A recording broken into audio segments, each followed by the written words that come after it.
pagi pemirsa, Farah The News kembali hadir membersamai Anda dengan informasi teraktual dan menarik. Bersama saya Alia Gina Alvara, inilah selengkapnya.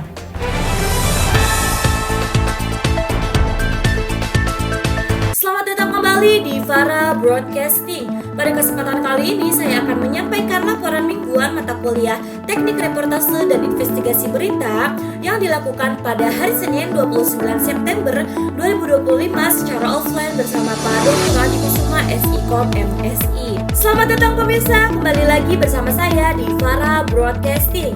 Hari ini kita akan membahas salah satu tema yang tidak pernah lekang oleh waktu, yaitu jurnalisme. Apa sebenarnya definisi jurnalisme, bagaimana sejarah di Indonesia dan dunia, hingga peran penting kode etik jurnalistik dalam menjaga kredibilitas media?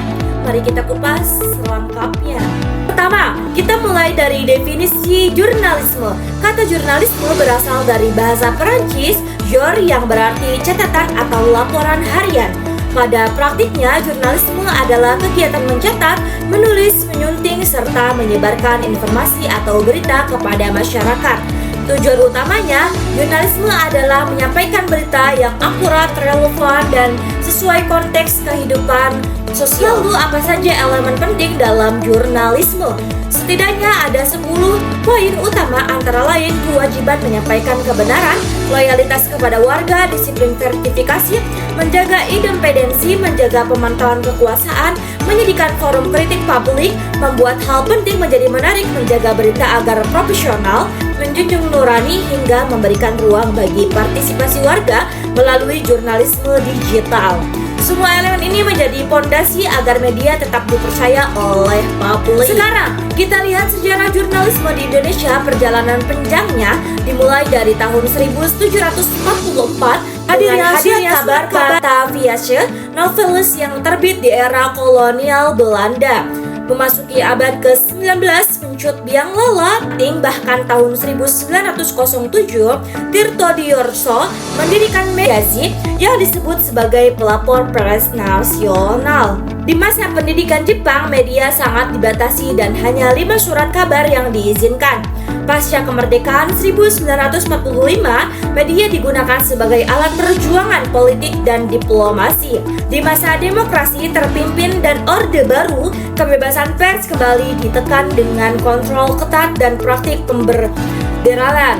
Baru setelah reformasi 1998, lahirlah Undang-Undang Pers Nomor 40 Tahun 1999 yang menjadikan tonggak kebebasan pers di Indonesia. Sejak itu, media digital pun berkembang pesat hingga hari ini.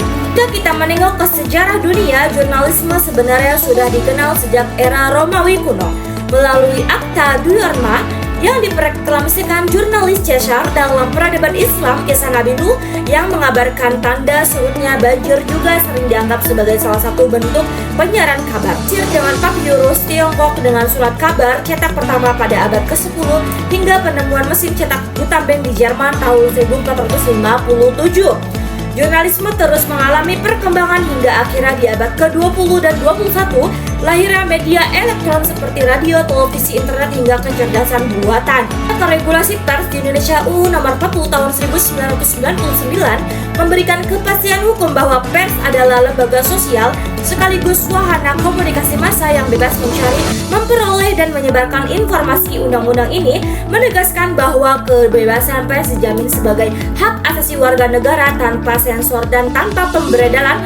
Namun kebebasan itu tetap diiringi tanggung jawab, yakni menghormati norma agama, asas praduga tak bersalah, serta melayani hak wajib sesama masyarakat. Selain itu, wartawan memiliki hak tolak, yaitu hak menolak membuka identitas narasumber, sementara publik memiliki hak jawab dan hak koreksi jika berita yang diterbitkan ternyata keliru. Untuk memastikan aturan dijalankan, dibentukkan Dewan Pers sebagai lembaga independen yang mengawasi pelaksana kode etik jurnalistik, memediasi sengketa pers, serta melindungi kemerdekaan media. Kesimpulannya, jurnalisme adalah pilar penting dalam kehidupan demokrasi.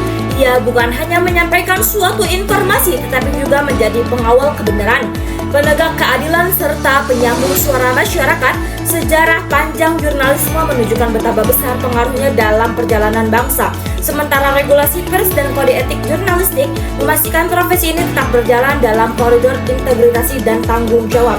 Demikianlah laporan hari ini. Saya Farah pamit undur diri, sampai jumpa di program berikutnya hanya di Farah Broadcast.